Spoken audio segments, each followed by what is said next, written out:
Amados, bom dia. Hoje é dia 23 de novembro do ano da graça de 2023 e continuando a refletir no texto de Abacuque, capítulo 3, versículos 17 a 19,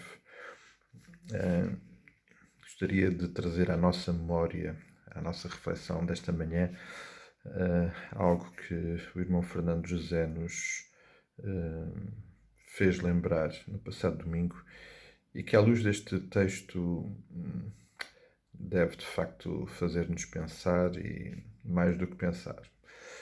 Creio que exige da nossa parte uma resposta e uma atitude.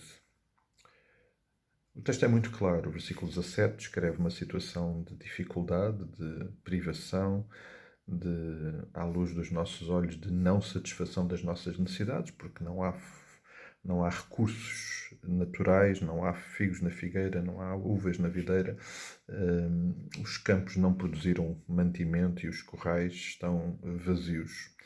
E a resposta do profeta Abacuque é: todavia eu me alegro no Senhor e exalto no Deus da minha salvação. Ou seja,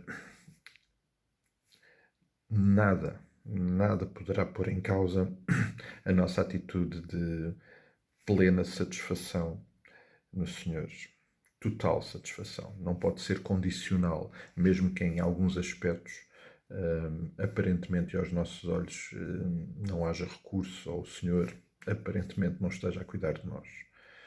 E isto é verdade, isto é verdade para a nossa vida, no que diz respeito a tantos aspectos da nossa vida. Pode ser com recursos, com um desemprego hoje em dia, uma coisa talvez equivalente, uma doença, uma qualquer outra dificuldade que enfrentamos e que aparentemente não está a ser cuidada pelo Senhor. E a resposta de Deus através do profeta Abacuque é que nós não podemos em situação nenhuma deixar de nos alegrar e de nos satisfazer naquele que de facto é a fonte de toda a satisfação. Ele que, como já fomos lembrados, Jeremias, o próprio Senhor Jesus Cristo, ele que é a fonte, o manancial de águas vivas que satisfaz plenamente. Um aspecto inerente e por consequência de uma atitude em que isso não acontece é a de não reconhecermos quem Deus é.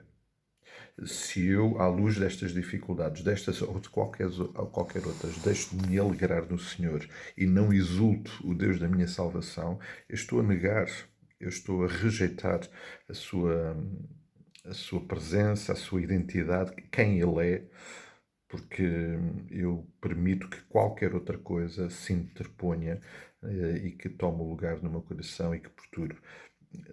Obviamente, o profeta estava preocupado porque não ter mantimento ou lidar com estas dificuldades é razão para ficarmos preocupados e para ficarmos incomodados. A questão é como é que reagimos a isso, qual é a nossa resposta. E a nossa resposta precisa de ser a de continuar a nos alegrarmos e a exultar o Deus da nossa salvação, de permanecermos ligados em Cristo e a produzir bom fruto. E este fruto, obviamente, é fruto resultado de vidas transformadas. É um pouco percebermos que se Cristo é a nossa vida, se morremos para a velha vida e Cristo é a nossa vida, temos que confiar que o Senhor está a cuidar de nós, que Ele, estando em nós, está a cuidar de nós. E que mesmo que aparentemente haja um desabar de todas as circunstâncias ou de recurso à nossa volta, Ele está a cuidar de nós. O Senhor Jesus foi claro, se Ele cuida das aves do céu, das flores do campo, Ele vai cuidar de nós. E Ele disse para nós não andarmos ansiosos, para descansarmos, mesmo no que diz respeito ao dia da manhã, mesmo em relação à incerteza das coisas que estão para vir. O apóstolo Paulo, lá em Romanos capítulo 8, vem-nos dizer e lembrar que nada destas coisas, e ele descreve também, e vai mais ao longe, vai à questão da perseguição, o perigo, vem falar de todos estes aspectos. Nada nem ninguém nos poderá separar do amor de Cristo, nada nem ninguém nos pode retirar a alegria no Senhor e uma atitude de exultar o Deus da nossa salvação. Isto é um desafio enorme. Eu sei que, ao dizer isto, não podemos em momento nenhum, como eu há pouco dizia, esquecer que estas coisas têm impacto na nossa vida. A questão é como é que nós respondemos. Se de facto Deus é o nosso Deus, se entregamos a nossa vida a Cristo, se a nossa vida agora é Cristo, então, nestas circunstâncias, mesmo no meio da incerteza, mesmo no meio da preocupação, nós decidimos exultar o Deus da nossa salvação e nos alegrarmos nele, porque Ele cuida mesmo de nós. Ele cuida mesmo de nós. O irmão Fernando José lembrava isso. Nenhuma das nossas preocupações ou das nossas rejeições ou da nossa ingratidão vai resolver nenhum destes problemas. Ele cuida mesmo de nós. Mesmo quando o seu cuidado aparentemente não é aquilo que nós esperávamos ou aquilo que seria expectável. Ele cuida mesmo de nós. Ele vê o que nós não vemos. Ele sabe o que nós não sabemos. Ele tem para nós planos absolutamente maravilhosos. E se Ele deu por nós o seu próprio Filho, como não nos dará com Ele todas as outras coisas?